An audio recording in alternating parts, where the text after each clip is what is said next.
د سلام په حق کې بیانوم.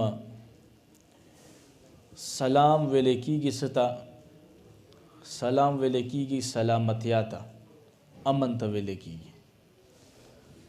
او د صوفیه کرامو په نیز باندې سلام ویل کېږي د الله په رضا باندې رضا ساتل، رضا برضای حق.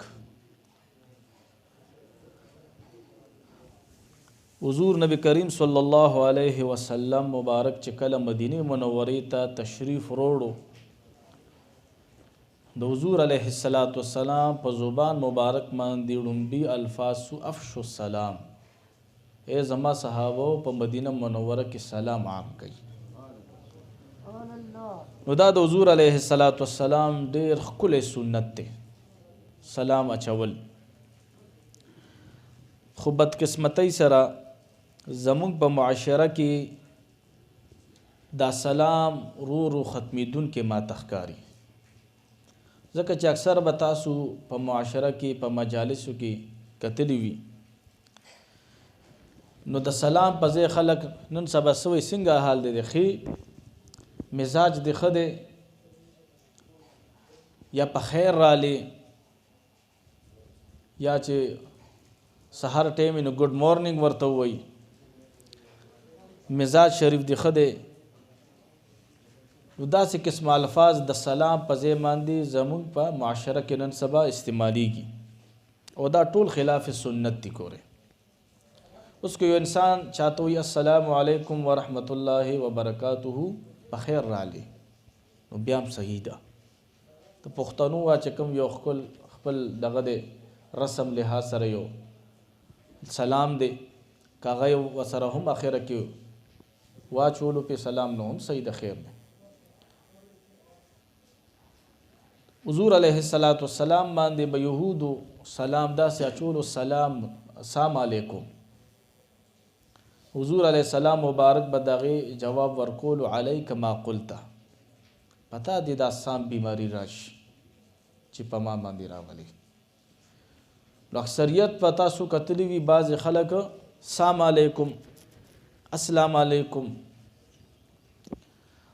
نو یو رواجی سلامونه تی جوړ کړه، یو سټایل یې ولا بدل کو، نو دا ټول خلاف سنت تی. ګوره دغه رنګ چې رخصتیږي نو کله ګډ بای وي ټاټا پکې وکړي، نو دا هم خلاف سنت دی. زمونږ دین د دې درس مونږ ته نه راکوي، زمونږ د دین دغه طریقه ده چې کله ته چا سره ملاقات کې نو ښکلې طریقه یې دا ده چې السلام علیکم ورحمت الله وبرکاته دا به او جواب کې بتاتا وعلیکم السلام ورحمت الله وبرکاته، ځکه چې قرآن عظیم الشان کې رب فرمایلی دي وَإِذَا حُيِّيتُم بِتَحِيَّةٍ، هر کله چې تاسو ته په یو لفظ سره څوک دعای خیر وکړي سلام درته وکړي فحیوا بأحسن منها، نو تاسو په بهتر لفظ سره د هغې د سلام جواب ورکوئ او ردوها یا هم دغه سلام ورته واپس وګرځوه، وعلیکم السلام ورته صرف وایه، او که بأحسن منها ردوها یعنی که د هغې نه ښکلی جواب ورکول غواړې نو وعلیکم السلام ورحمت الله وبرکاته ومغفرته ورسره ووایه، نو تا د هغه نه ښکلی جواب تا د سلام کوونکي ته ورکړو. سلام دا د جنت نه ګورې راغلی دی. کله چې آدم علیه السلام مبارک الله تعالی جوړ کو د کې روح مبارک واچولو او د ده ډومبې ملاقات د فرشتو سره و.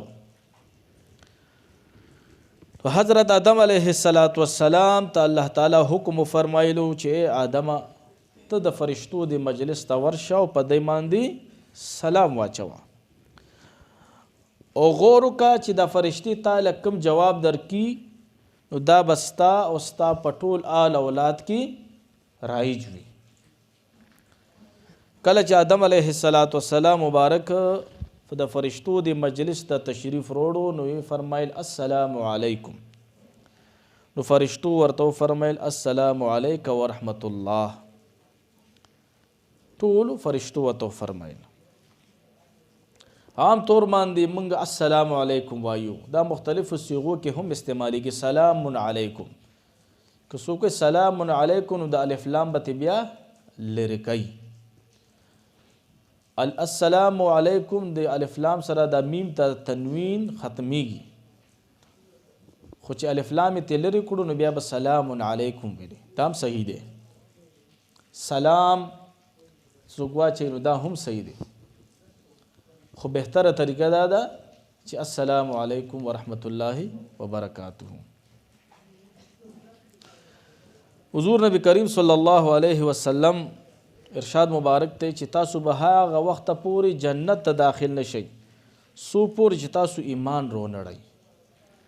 او مخکې به فرمایي چې تاسو به هغه وخت پورې مؤمنان نشئ چې تاسو یو بل سره محبت پیدا نکړئ. او د محبت پیدا کولو دپاره حضور علیه السلام مخکې فرمایي چې ای صحابه زه تاسو ته یو ښکلې طریقه ونه ښیم. ټولو صحابه وارس کو یا رسول الله صلی الله علیه وسلم ولې نه کوم څیز سره زمونږ به خپلو کې منځ کې محبت سیوا کېږي زیاتېږي به. حضور علیه الصلاۃ والسلام ورته وفرمیل افشو السلام، تاسو خپل منځ کې سلام عام کړئ، سلام عام کړئ. نو سلام به هر چا باندې اچي که ته پیژنې او که نه پیژنې. ګورې حضور علیه الصلاۃ والسلام فرمایي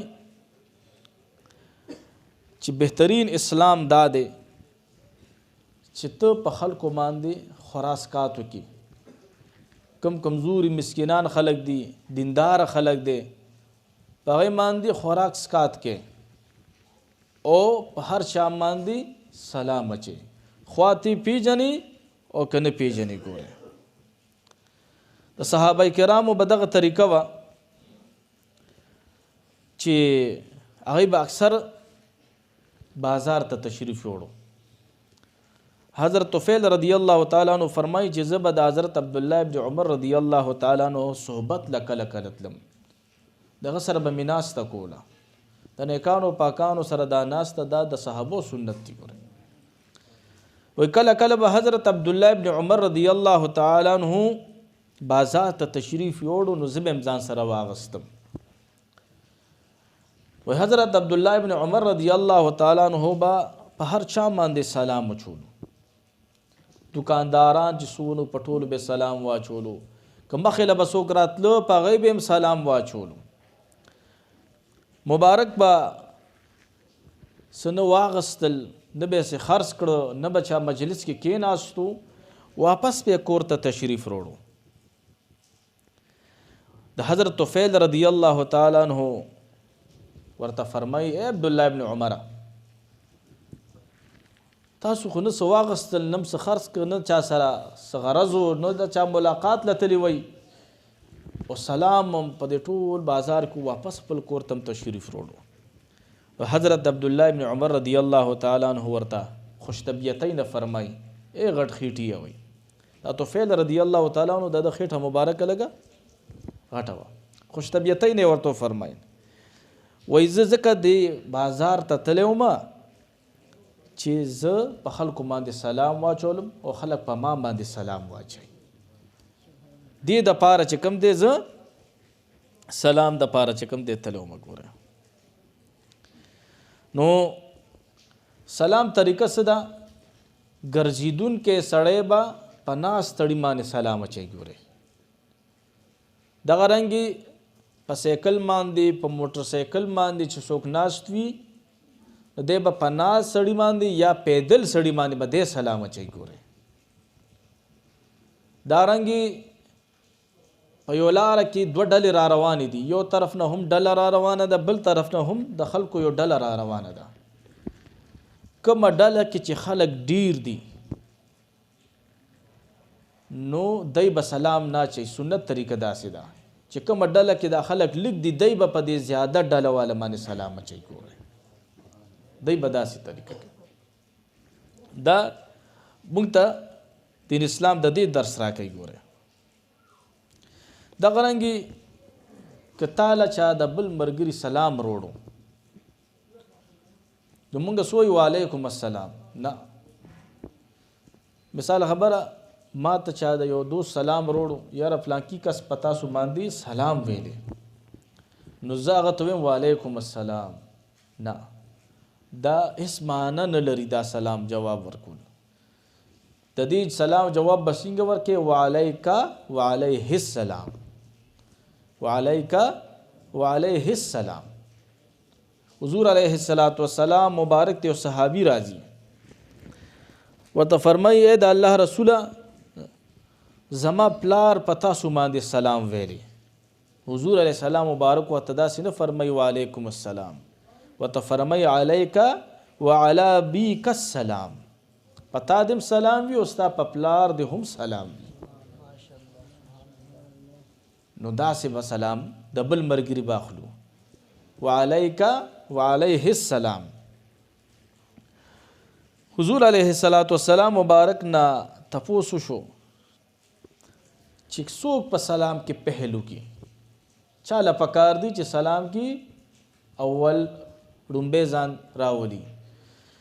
حضور علیه السلام وته فرمایل چې څوک الله تعالی ته قریب وي دی به په سلام کې پهل کوي.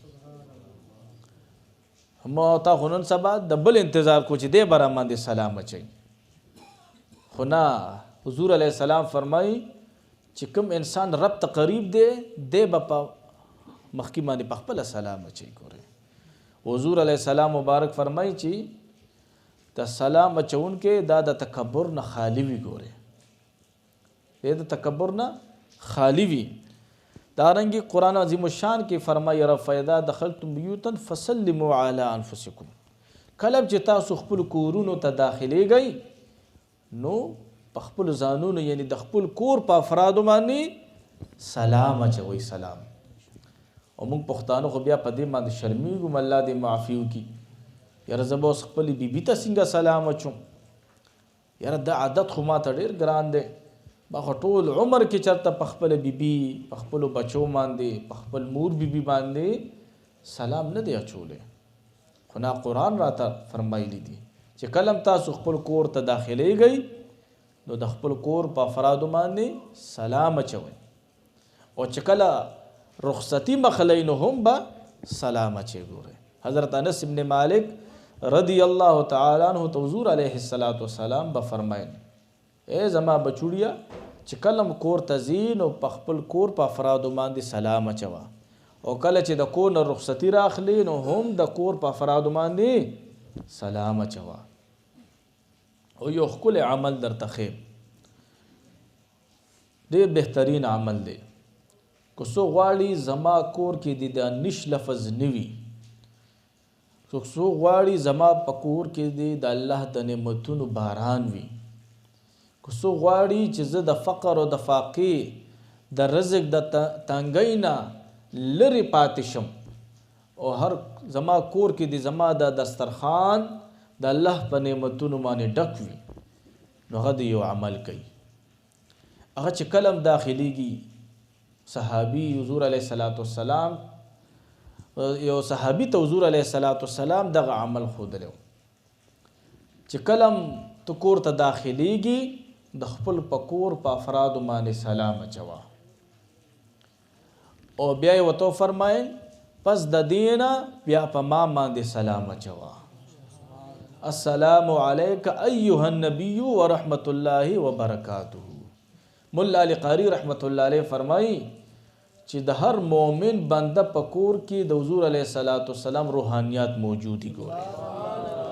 وای ځکه حضور علیه السلام دغه صحابي ته فرمایل چې د خپل کور د افرادو باندې چې سلام دی واچولو نو پس دا غینا بیا په ما باندې سلام واچوه. السلام علیک ایها النبی. ګوره دینه مغه یا رسول الله ثابتېږي او دا علامه یوسف بن اسماعیل نبهانی سے مبارک رحمت الله علیه لیکلی دی. ګوره ښه سعادت الدارین فی الصلاة علی سید الکونین یو کتاب دی په درود شریف باندې.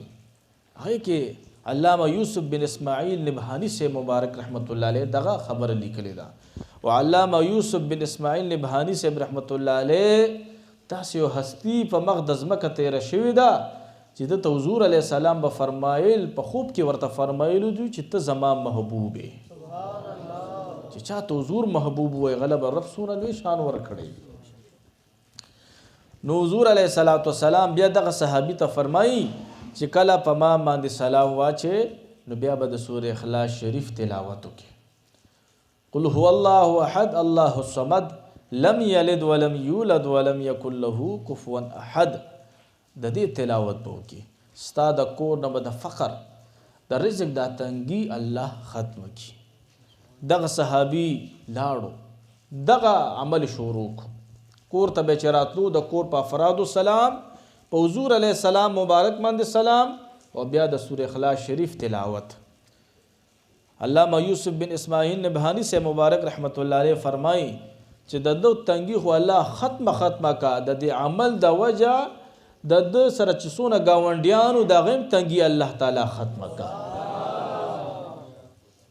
نو دا عمل نن شروع کوي. ګوره چې موږ به کور ته ځو د خپل کور په افرادو به سلام اچو او بیا به په حضور علیه السلام مبارک باندې سلام اچو او بیا به د سورې اخلاص شریف تلاوت کو. او دا عمل کېدای شي اوله کې تاسو نه هېرېږي خو چې کور کې درته څه ټایم هم دا رایاد شو نو کور نه بهر وځه واپس را دننه شه او دغه عمل وکړه.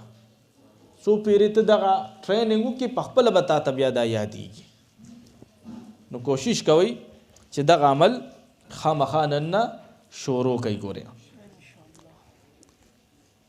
دغه رنګې یو مجمع ناسته ده او یو سړی را دننه شو هغه په ټولو مجلس باندې سلام واچولو او د مجلس کې ټول مجلس والا ورته جواب ورنکو صرف یو یا دو کسانو ورله جواب ورکو نو دا ټول چې کوم دی برید اخلاص شو بس.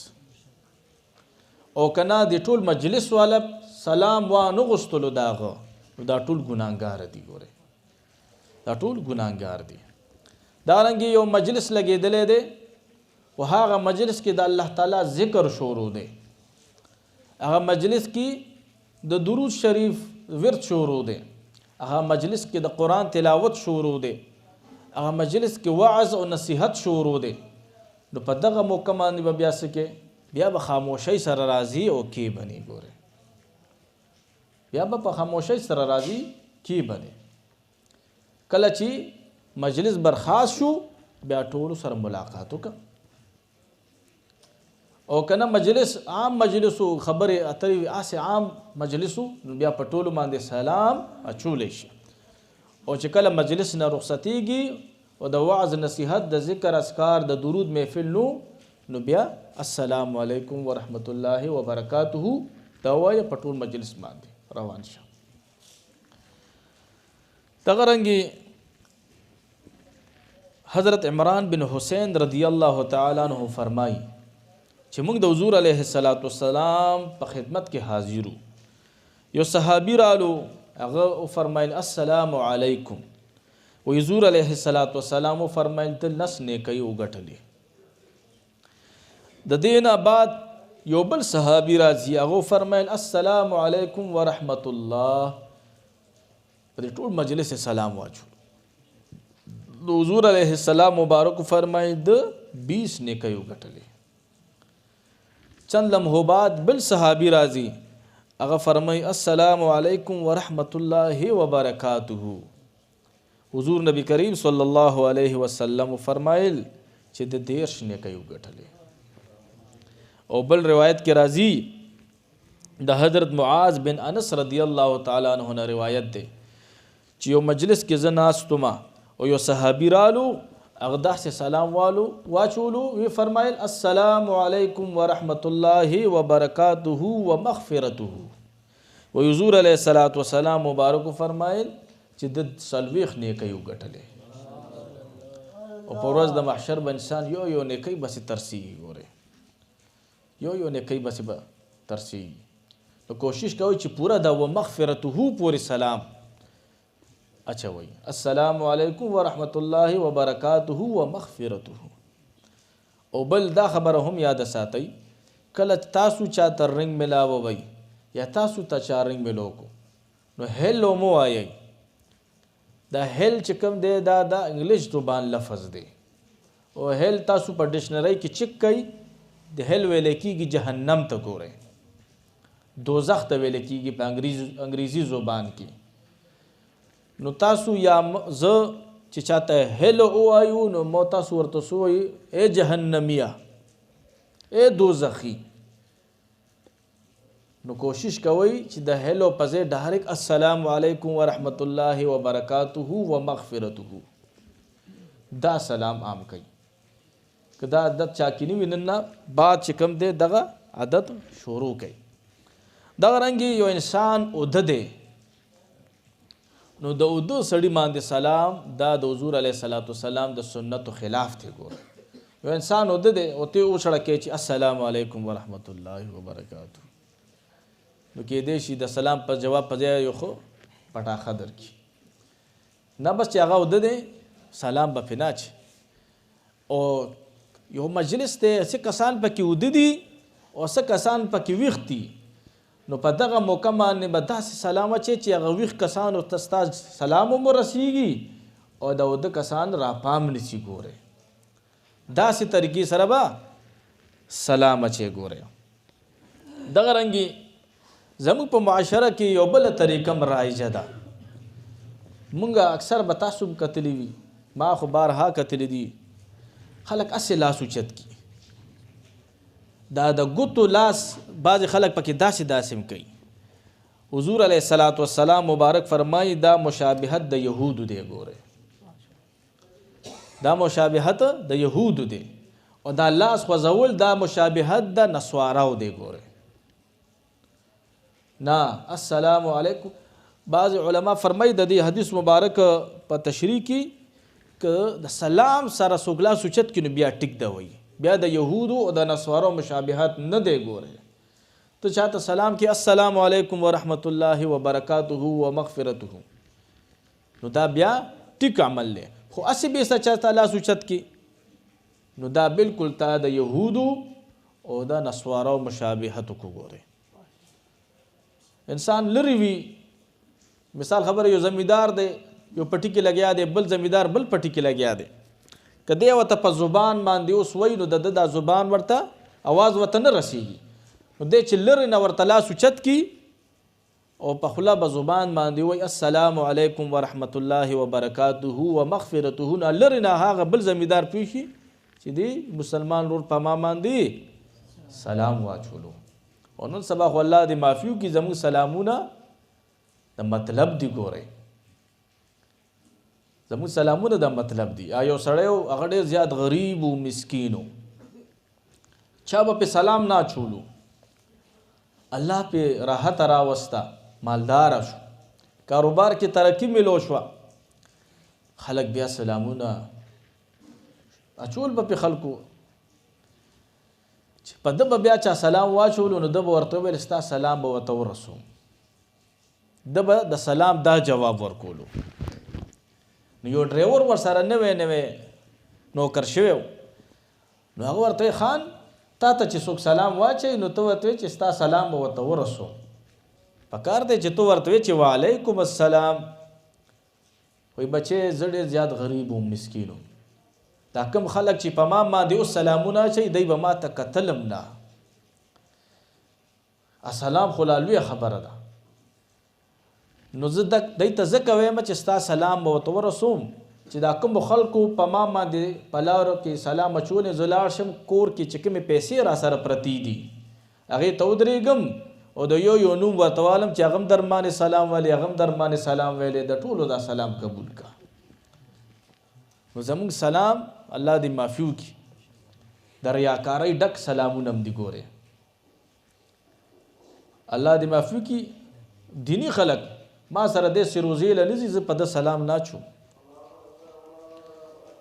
الله اکبر دا څونه بعضې نامنهاده دینداره خلک چې دی ځان ته ډېر دینداره وایي هغوی په موږ باندې سلام نه اچوي ګورې اکثریت هغوی ته پته ده چې دی موږ سره سروزې له نه ځي دی موږ سره شب جمعې له نه ځي د هغوی د سلام غټ مقصد څه وي چې دی موږ سره د تنظیم کې بس شامل شي دی موږ سره په دې ډله کې شامل شي ګورې علامه حضرت شیخ صاحب مبارک دی الله جمله شهدای کرام سره درجې بلند کړي ای مبارک د زبان نه ما دا اورېدلی موږ ته هم سلام نه اچوي مواد قربان موږ ته هم داسې نه اچوي موږ ډېر داسې کتلي دي نو دا بعضې نام نهاده دینداره چې دي هغوی د سلام غرض او غایه سوي چې دی زموږ دې ډلې ته راشي بس او بعضې متصوف خلک داسې تنګ نظره شته ګورئ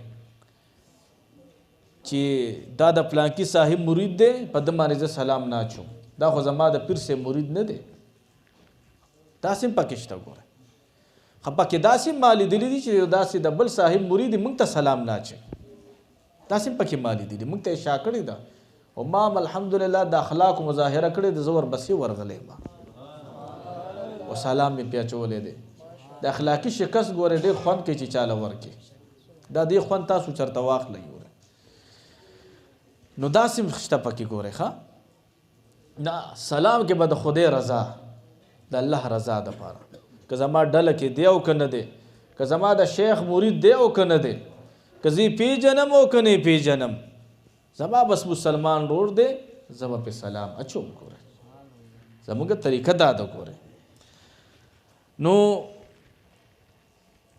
دغه رنګې مسجد ته چې انسان راشي مسجد کې اوس خلک څوک په تلاوت باندې مصروف دي څوک په وظایفو کې مصروف دي څوک په مراقبو کې مصروف دي څوک د مانځه په انتظار کې ناست دي آیا په داسې مجلس باندې سلام اچول ضروري دي او که نه نو مختلفو فتاوو هم دا لیکلي دي او مولانا شاه احمد رضا خان فاضل بریلی مبارک رحمت الله تعالی علیه په فتاوا ردیه کې هم لیکلي دي الفتاوا الهندیه کې هم دا خبره موجوده ده چې داسې مجلس باندې سلام اچول نه دي پکار چې څوک په مسجد کې په عبادت کې مصروف دی بس د هغې توجه دې سره خرابېږي ګوره بیا به خاموشۍ سره راشي او د مانځه په انتظار باندې به کښېنې ګورې حضور علیه السلام مبارک فرمایي چې یو دوه مسلمانان وروڼه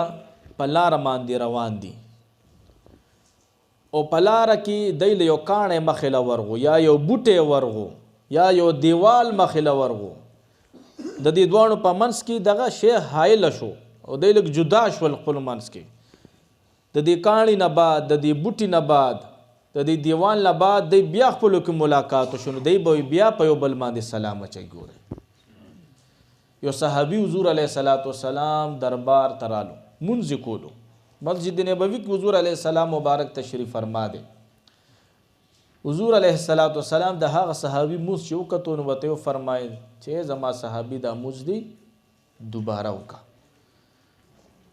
هغه صحابي لاړو دوباره یې نتو تړلو چې د صحابي مونځ وکړو نو بیا د حضور علیه السلام خواته تشریف وروړو او په حضور علیه السلام باندې بیا یې سلام واچولو په ډومبي پیره هم سلام په دویمه پیره هم حضور علیہ السلام مبارک ته فرمایل زما صحابي دا مونځ دی دوباره وکړه په درېیمه پیره یې چې کوم دی دا مونځ ادا کو نو حضور علیه السلام ته چې دا درېیمه پیره باندې دغه صحابي رالو نو بیا یې ورته هم سلام وکړو ګورئ نو زموږ هم دا طریقه پکار ده چې یو مجلس کې مو تاسو ناست یو که چای وله لاړ شو میلمانو له چای روړو یا روټۍ روړو میلمنو دپاره په لاس کې خونچه وي نو پکار ده چې دوباره په میلمانو باندې مونږه سلام واچو دا د حضور سنت دی ګورئ ښه د هارون رشید بادشاه په دور کې یو سړي ته د پانسۍ اډر وشو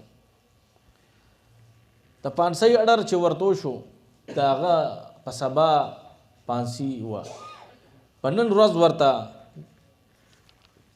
د جیل خلک وایي چې کوم جلاتو هغه ورته وایي چې ستا په اړه باندې څه خواهش دی ورته وایي زما خواهش دا دی چې زه هارون رشید باچا سره یو ملاقات لږ وکړم بس دا خو اسانه خبره ده راځه چې ځو د هارون رشید بادشاه مجلس ته دغه شخص راوستو دا قیدي راوستو د په هارون رشید بادشاه باندې سلام واچولو هارون رشید بادشاه وعلیکم السلام ویل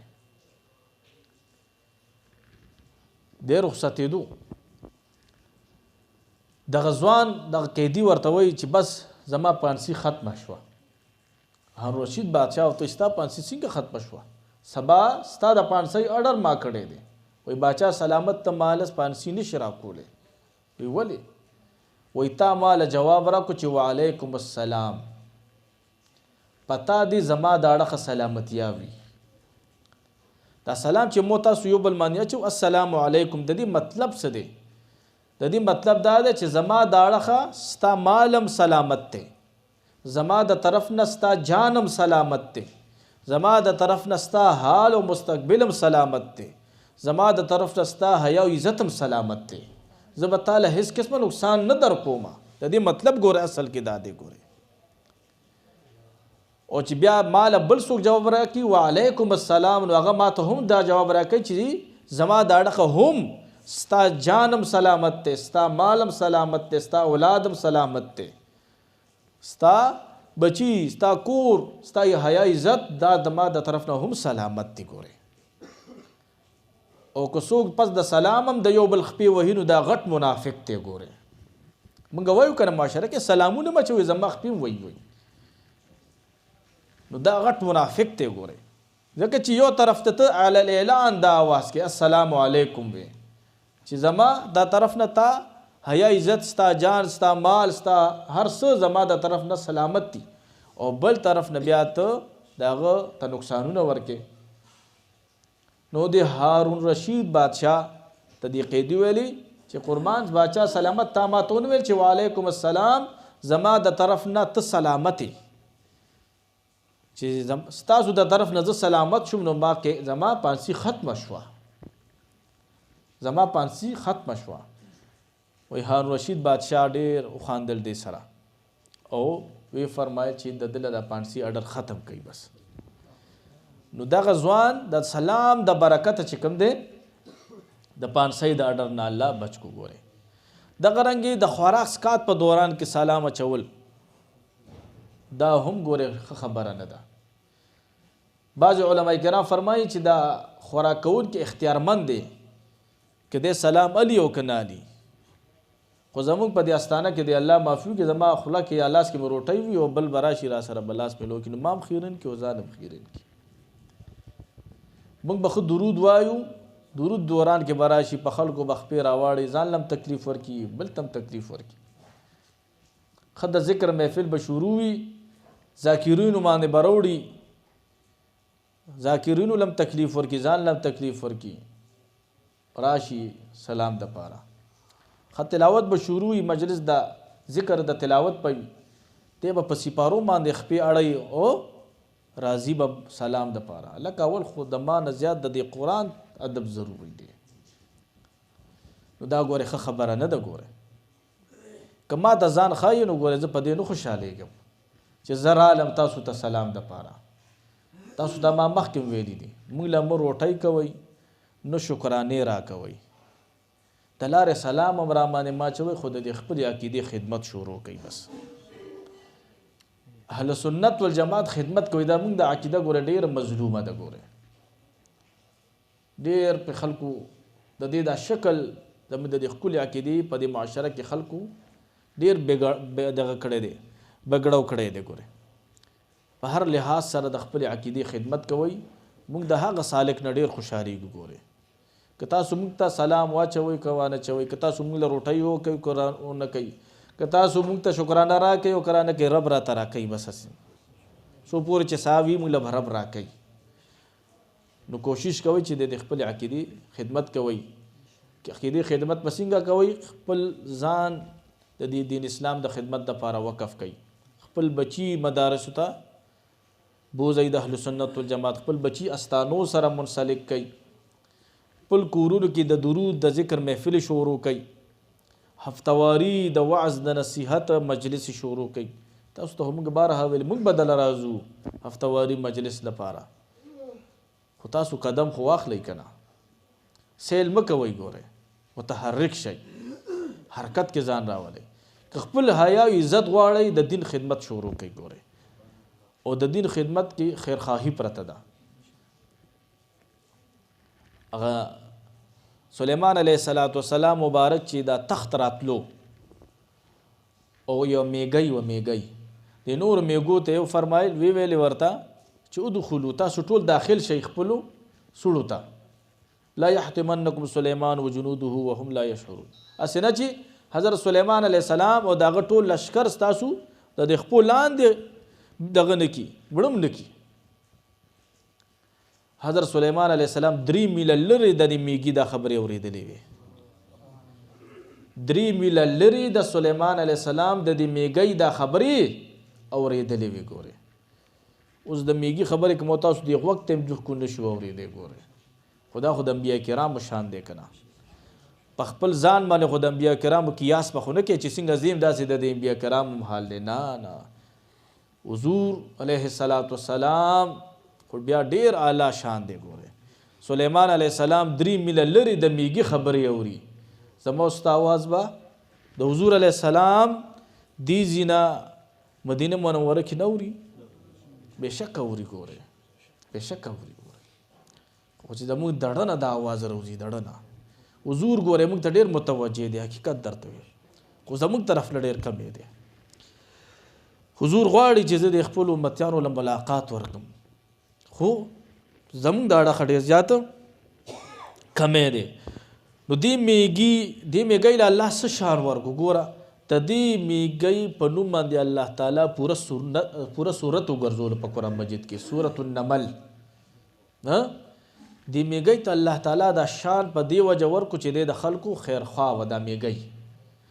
نو کته غواړي چې زما د لوی شان شي زما د لوی عزت شي په دې دنیا کې هم او پر آخرت هم نو د خپل عقیده خدمت شروع کا هغه چې هر لحاظ سره وي. الله تعالی دې زموږ د ټول ایمان سلامت وګرځي. دا رنګ د خراس کات په دوران کې سلام اچول منع دي. څوک افدس ماتي تناسته نو د باندې سلام اچول هم منع دی. دغه رنګي څوک په غسل خانه کې دی نو په د باندې سلام اچول هم منع دی. ګوره دغه رنګي یو مجلس دی په هغې کې مشرکین هم ناستي هغې کې مسلمانان هم ناستي. نو په داسې مجلس باندې سلام اچول د حضور علیه السلام سنت دی. ګوره د حضور علیه السلام سنت دی. ګوره که تش مشرکین وي نو بیا به په سلام نه اچي. ګوره که ټول مشرکین وي نو بیا به په سلام نه اچي. خو نه د حضور علیه السلام امتیان پکې تشریف فرما دي بیا په سلام اچوا. که تا باندې یو بيدینه شخص سلام واچولو مثلا سکو یا یهودیو یا عیسایو یا هندو نو د دې جواب به تصور کې وعلیکم بس وعلیکم د دې جواب دا دی. خطبه په مشرک باندې بيدینه سړی باندې په خپل سلام نه اچي. ګوره هرقل بادشاہ ته چې حضور علیه السلام خط لېږل نو هغې کې حضور علیه السلام په خپلو پاکو لاسونو مبارکو لیکلو والسلام علی من اتبع الهدى. زما سلام دی په هغه چا باندې وي چې څوک د هدایت پیروي کوي. نو حضور علیه السلام په هغه بادشاہ ډایرکټ سلام نه دی اچولی.